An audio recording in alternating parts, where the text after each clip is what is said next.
দর্শক আমন্ত্রণ জানাচ্ছি চ্যানেল 24 সাপ্তাহিক আয়োজন ইনসাইডে। ইকবাল হাসান আছি আপনাদের সাথে। গেল 50 বছরে বাংলাদেশের আর্থসামাজিক উন্নয়ন, বিশেষ করে প্রত্যন্ত অঞ্চলের স্বাস্থ্যসেবার উন্নয়নে এসএমসি অত্যন্ত পরিচিত একটি নাম। আপনারা ছোটবেলা থেকেই নিশ্চয়ই ওর স্যালাইন সহ বিভিন্ন ব্র্যান্ডের নাম শুনেছেন। যেসব কার্যক্রমের মাধ্যমে এসএমসি গেল 50 বছরে তাদের যাত্রা বাংলাদেশের প্রতিটি প্রান্তে ছড়িয়ে দিয়েছে। এবং এই পথে চলার পেছনে আসলে মূল গল্পগুলো কী ছিল এবং এখন চ্যালেঞ্জেসগুলো কী কী, সেই বিষয়গুলো নিয়ে আলোচনা করব এসএমসির 50 বছর পূর্তি উপলক্ষে। প্রতিষ্ঠানের এন্টারপ্রাইজেস লিমিটেড, যেটা এসএমসি এন্টারপ্রাইজেস, তার ব্যবস্থাপনা পরিচালক সাইফ নাসির আমাদের আজকের অতিথি। আপনাকে স্বাগত জানাচ্ছি, অনেক ধন্যবাদ জানাচ্ছি আমাদেরকে সময় দেওয়ার জন্য। যেটা বলছিলাম যে একেবারে 1974 সাল থেকে 2025, 50 বছরে আপনারা পা দিয়েছেন। পেছনের গল্পটা যদি আবার আপনার মাধ্যমে একটু দর্শকদেরকে জানাতে চাই। ধন্যবাদ আপনাকে, ধন্যবাদ চ্যানেল 24-কে। 1974-এ যদিও আমাদের প্রারম্ভিক কিছু মানে কী বলবো, যে অ্যাডমিনিস্ট্রেটিভ কাজ শুরু হয়েছিল, অ্যাকচুয়াল ফিজিক্যাল ওয়ার্ক কিন্তু 1975 সাল থেকেই শুরু। তো সেই কারণে আমরা 75-কেই কাউন্ট করছি। তো আপনি যদি দেখেন যে 75-এ আসলে বাংলাদেশের আর্থসামাজিক প্রেক্ষাপটের সমস্যাটা কী ছিল, সমস্যাটা ছিল যে আমাদের জনসংখ্যা বৃদ্ধির হার was going out of control. এই সমস্যাটাকে কগনিজেন্সে নিয়ে বাংলাদেশের কিছু প্রথিতযশা ভিশনারি লিডার, আমি যাদের বলবো, ওনারা they took up an initiative under the banner of family planning social marketing program. অত্যন্ত ছোট্ট পরিসরে ইউএসএডের আর্থিক সহযোগিতা এবং পিএসআই, পপুলেশন সার্ভিস ইন্টারন্যাশনাল, ওনাদের কারিগরি সহযোগিতা এই কার্যক্রমটা শুরু হয়। পরিবার পরিকল্পনায় কথা বলাটা সামাজিকভাবে কতখানি গ্রহণযোগ্য ছিল সেটা আমরা ভালোভাবে অনুমান করতে পারি। তো সেখান থেকে আজকে 50 বছর পরে যদি আমরা এসে দাঁড়াই, আজকে কিন্তু এই যে সামাজিক গ্রহণযোগ্যতা, এই যে মানুষের মধ্যে যে বিহেভিয়ারের যে একটা পরিবর্তন, আমাদের পরিবার পরিকল্পনা কিন্তু এখন একটা আমাদের জীবনের অবিচ্ছেদ্য অংশ। এইটার একটা সিংহভাগ কৃতিত্ব এসএমসি দাবি করতে পারে। ফ্যাকচুয়ালি যদি সাপোর্ট করতে যাই, আজকে বাংলাদেশের 50% এরও বেশি পারিবারিক পরিবার পরিকল্পনা রিলেটেড যত সার্ভিসেস আছে এসএমসি প্রোভাইড করছে। কিশোর বয়সে দেখেছি সেই যে এক মুঠো গুড়, এক চিমটি লবণ, হ্যাঁ, এবং হাফ লিটার পানি, যেটা আইসিডিডিআরবির উদ্ভাবন ছিল, সেটার ডিস্ট্রিবিউশন বা অ্যাভেলেবিলিটি বা অ্যাক্সেসিবিলিটি মানুষের কাছে কিন্তু খুব লিমিটেড ছিল। আপনাকে আইসিডিডিআরবিতে যে জিনিসটা সংগ্রহ করতে হতো। এটা দিয়ে কিন্তু আসলে আপনার সারা দেশের মানুষের কাছে এটাকে পৌঁছানো যাচ্ছিল না। ওই সময়টাতে আইসিডিডিআরবি, WHO এবং এসএমসির যৌথ উদ্যোগে we came up with the product, যেটাকে আজকে আমরা ওর স্যালাইন নামে চিনি। এসএমসি এবং ওর স্যালাইন আজকে কিন্তু সমার্থক। একটু স্পেসিফিকলি শুনতে চাই যে আসলে কোনো দেশের মডেলকে অনুসরণ করে 1975-এ আমাদের এই যাত্রাটা এসএমসির মাধ্যমে শুরু হয়েছিল কিনা, কোন প্রেক্ষাপটে একটু আপনি বলেছেন।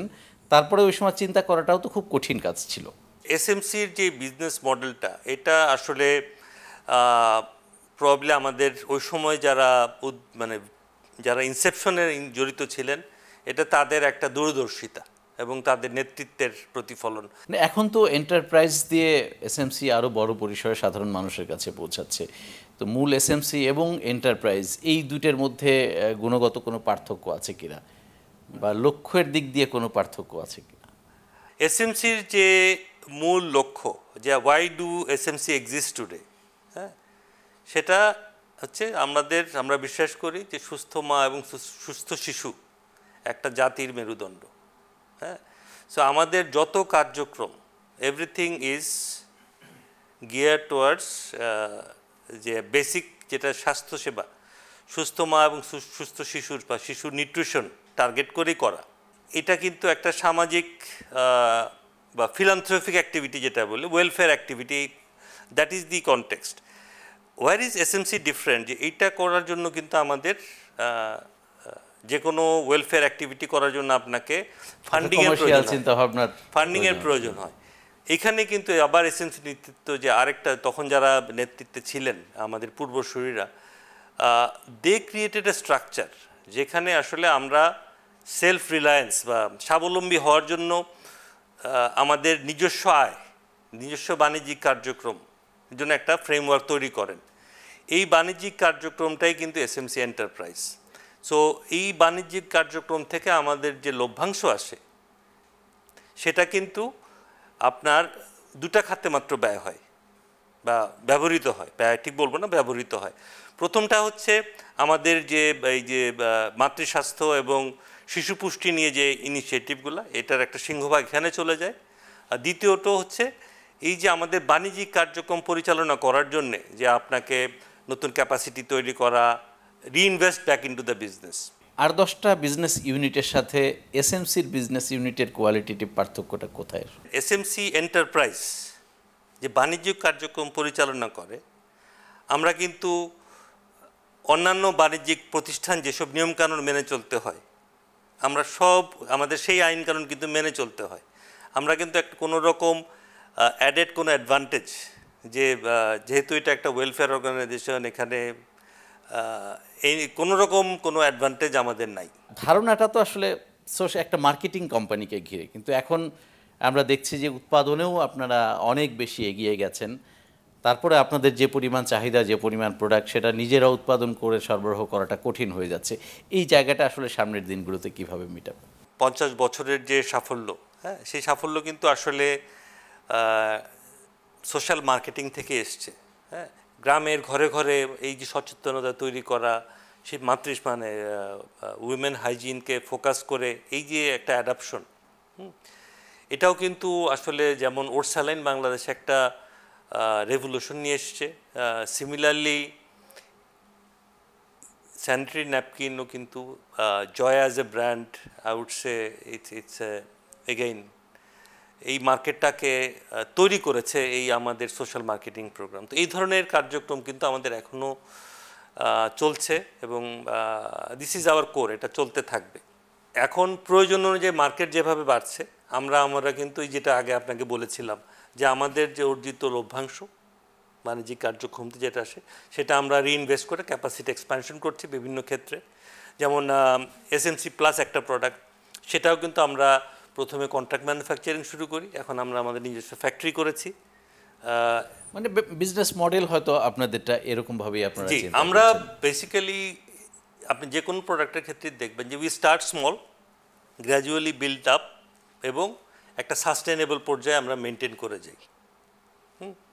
সো আমাদের আরেকটা জিনিস আপনি দেখবেন যে এসএমসির একটা মডেলের একটা ইউনিকনেস আছে, সেটা হচ্ছে যে প্রাইভেট সেক্টরে 3টা জিনিস আমরা মাল্টিন্যাশনাল কোম্পানির ক্ষেত্রে দেখি, কিন্তু লোকাল অপারেশনস ক্ষেত্রে এটা একটু বিরল। একটা হচ্ছে কমপ্লায়েন্স, একটা হচ্ছে কোয়ালিটি, আর একটা হচ্ছে প্রফিটেবিলিটি। হ্যাঁ, আপনি বাংলাদেশে খুব কম কোম্পানিকে দেখতে পাবেন যেখানে এই 3টা জিনিস, যে ফুললি কমপ্লায়েন্ট থেকে কোয়ালিটি মেনটেন করে আপনি প্রফিটেবল অপারেশন। হ্যাঁ, দিস ইজ ওয়ার এসএমসি আমি বলবো যে বাংলাদেশে একটা মাইলস্টোন। না, আমি যদি ওইভাবে বলি যে এসএমসিকে কেন আমি সাকসেস কেস হিসেবে ধরবো, সেটা বাংলাদেশের পরিকল্পনা, মানে পরিবার পরিকল্পনা পদ্ধতির ক্ষেত্রে এখন যে বাস্তবতা, বা মাতৃস্বাস্থ্য, শিশু স্বাস্থ্য, মানে এসএমসি এমন কি করেছে যেটা এখন ওটাকে মানদণ্ড ধরে অন্যরা আগাচ্ছে? আমি দাবি করতে পারি আই এম দ্য বেস্ট, হ্যাঁ, সবাই বলবে, কিন্তু আসলে আপনার ইউজার যে এন্ড ইউজার, ওনাদের অ্যাকসেপ্টেবিলিটি বা এন্ডোর্সমেন্টটাই হচ্ছে সবচেয়ে বড় কথা। সেই ক্ষেত্রে আপনি দেখেন we are the largest service provider in case of maternal health, child nutrition. হ্যাঁ, এবং আমরা কিন্তু নিঃস্বার্থভাবে এই জিনিসটা দেশের প্রত্যন্ত অঞ্চলে পৌঁছে দিচ্ছি এবং আমাদের সেবা মানুষ গ্রহণ করছে স্বতঃস্ফূর্তভাবে। আই উড সে এর থেকে বড় টেস্টিমনি আর কি হতে পারে। বাট এই যে আপনারা যেই মডেল ফলো করেন বা যেই প্রোডাক্টগুলো নিয়ে কাজ করেন, মানে আপনি এক্সপানশন করবেন, আপনার বাজার বড় করবেন বা সাধারণ মানুষের কাছে আরও গভীরভাবে আরও দ্রুত চলে যাবেন, এই সিদ্ধান্তগুলো নেওয়া কতটা সহজ? খুবই কঠিন। It's a business decision. আমাকে দেখেন, আমি মানুষের, আমাদের কিছু ক্রাইটেরিয়া আছে। যেমন একটা হচ্ছে যে আমরা যে কোনো প্রোডাক্ট করি সেটা আসলে আপনার জীবনযাত্রার মানে একটা পজিটিভ ইম্প্যাক্ট যেন রাখে, সেটা that is the primary consideration. দ্বিতীয় কনসিডারেশন হচ্ছে যে আপনাকে এই পণ্যের মানের ক্ষেত্রে উই মাস্ট এনশিওর যে এটা যেন কনসিস্টেন্ট কোয়ালিটির হয়। ভ্যাট নিয়ে সম্প্রতি বিভিন্ন ব্যবসায়ী মহল থেকে নানা রকম প্রতিক্রিয়া আসছে, আপনাদের দিক থেকে এই বার্তাটা কীরকম আসলে? আপনারা জানেন যে এসএমসি প্লাস বাংলাদেশের একটা যুগান্তকারী পণ্য। সম্প্রতি যে নতুন বিধিমালা এনবিআর জারি করেছেন তাতে এর উপরে 15% সাপ্লিমেন্টারি ডিউটি আরোপ করা হয়েছে। সো একটা নতুন ক্যাটাগরি যা এখনও বলবো যে নেসেন্ট স্টেজ আছে, হ্যাঁ, এটা মাত্র মাথা তুলে দাঁড়াচ্ছে। তো এই যে সব অ্যাডিশনাল কস্টের যে ইম্প্যাক্ট, সেটা কিন্তু আমরা মার্কেটে পাস অন করতে পারিনি। আমরা এখন এই বোঝার উপরে যদি আরও 15% সাপ্লিমেন্টারি ডিউটি আসে, তার উপরে কিন্তু আবার 15% ভ্যাট ক্যালকুলেটেড হবে। So total impact is about 17%। না, এক্ষেত্রে সরকারের কাছে তো নিশ্চয়ই আপনাদের আলোচনার জি, সরকারের সাথে আমরা এখন বিভিন্ন ফোরামে আবেদন জানাচ্ছি। এসএমসি ছাড়াও বাংলাদেশে আরও অনেক কোম্পানি প্রোডাক্টটা মার্কেটে নিয়ে এসছেন। তো প্রত্যেকেই কিন্তু আসলে প্রোডাক্টটা এস্টাবলিশ করার চেষ্টা করছেন। এই সময় এটার উপরে যদি এরকম একটা ট্যাক্স, অ্যাডিশনাল 17% ট্যাক্স, এটা আসলে আমাদের বিনিয়োগকে ঝুঁকিতে ফেলে দিবে। কেননা আমাকে এইটাকে যদি কস্টটাকে রিকভার করতে হয়, আলটিমেটলি দায়টা কে বহন করবে? ভোক্তা বহন করতে হবে। তো ভোক্তাকে যদি সেই দামটা সে না দিতে পারে, সেক্ষেত্রে কী হবে? আমার ভলিউম কমে আসবে। আমার ভলিউম যদি কমে আসে, আমার টার্নওভার কমবে। রেভিনিউ না থাকলে আমি ব্যাংকের দায় কী করে পরিশোধ করব? সরকারের রাজস্বের একটা বড়, সরকারের রাজস্ব তো কমবে। সেক্ষেত্রে আমি মানে আমার মতো অনেক প্রতিষ্ঠানই হয়তো যে ব্যাংকের দেনার দায়ে পড়ে যাবে। তো এইটার সরাসরি ইম্প্যাক্ট হচ্ছে সেটা। তো আমাদের একটা বিষয় আছে, সরকারের তো রেভিনিউয়ের একটা টার্গেট আছে। জি, বিজনেস ইউনিটের কাছ থেকে, সাধারণ মানুষের কাছ থেকে বিভিন্নভাবে সে এটা কালেক্ট করবে। এটা তার একটা চলমান প্রক্রিয়া। কিন্তু আপনাদের চাওয়াটা কি আসলে কোন পর্যায়ে হতে পারে? এটা সরকার জিরো করে, যেমন তার যুক্তিতে সে এটাকে করতে বাদ দিতে পারবে না। অলরেডি কিন্তু আমরা ডিউটি ট্যাক্সেস দিচ্ছি, হ্যাঁ, সেটাও সিগনিফিকেন্ট। 15% ভিএটি কিন্তু আমার ফ্যাক্টরি গেট প্রাইসের উপরে দিতে হচ্ছে। হ্যাঁ, এখন যেটা ছিল সেটাই থাকুক, আমরা নতুন কোনো কিছু ওয়েভার চাচ্ছি না। কথা হচ্ছে যে আমরা লেট আস মেনটেন দি স্ট্যাটাস কো।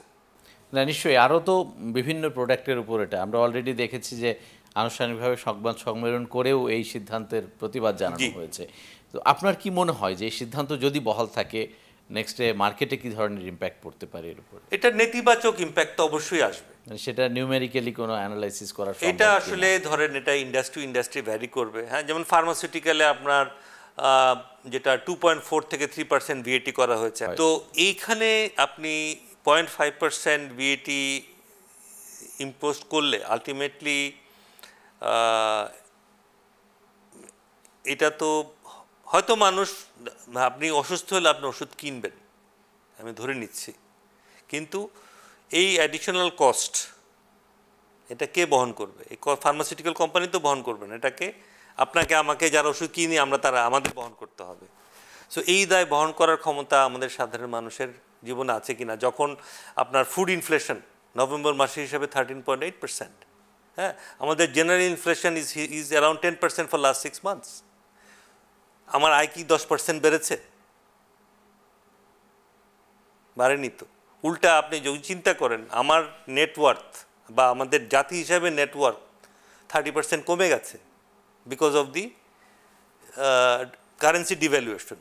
সো এইখানে আসলে সরকারের কাছে বা নীতি নির্ধারকের কাছে আমাদের যে অনুরোধ সেটা হচ্ছে যে ভ্যাট ট্যাক্স দিয়ে নয়, আমাদের টার্নওভার বাড়াতে সাহায্য করুন। টার্নওভার বাড়লে অটোমেটিক ট্যাক্স বাড়বে। ভ্যাট দিয়ে, অ্যাডিশনাল শুল্ক দিয়ে আসলে গভর্নমেন্টের যে রেভিনিউর যে ঘাটতি সেটা পূরণ করা সাস্টেইনেবল কোনো সলিউশন না, কাগজে কলমে সম্ভব হলেও বাস্তবিক পর্যায়ে আমার মনে হয়। আমরা শেষ করব, শেষ প্রশ্নটা আপনার কাছে, যে একটা তো ইকোনমিক ক্রাইসিস দীর্ঘদিন ধরে চলছেই। আপনারা যারা এন্টারপ্রাইজেসে আছেন তাদের তো একটা টার্গেট আছে, কি পরিমাণ ইনভেস্ট করবেন বা নতুন করে কি পরিকল্পনা আছে, সেটা আসলে এখন কি চিন্তা করছেন? যেহেতু একরকম রাজনৈতিক পরিস্থিতি আছে, সামনের দিনগুলো নিয়ে আপনাদের পরিকল্পনা? আমাদের রেজিলিয়েন্স কিন্তু অসম্ভব। আমি একটা এক্সাম্পল দিতে পারি, সেটা হচ্ছে যে কোভিড দেখেন, কোভিড যখন বাংলাদেশে বা সারা দুনিয়া হিট করলো, বাংলাদেশে প্রথম 7 দিনের পরে কিন্তু লাইফ বিকেম অ্যাজ ইউজুয়াল। আমরা কোভিডের মধ্যেও কিন্তু সব কিছু করেছি, আমাদের ইকোনমি বসেছিল না, হ্যাঁ, মানুষ না খেয়ে মারা যায়নি, হ্যাঁ, we found a way out. তো আমি অত্যন্ত আশাবাদী যে সমস্যা আসবে, হ্যাঁ, we will find hour way out, এবং এন্টারপ্রাইজের ক্ষেত্রেও দ্যাট হোলস ট্রু। অনেক ধন্যবাদ। আমরা আজকের মতো এখানেই শেষ করতে চাই আজকের আলোচনা। ধন্যবাদ আপনাকে। দর্শকের সাথে শেষ করছি আজকের মতো ইনসাইট। ভালো থাকবেন সবাই।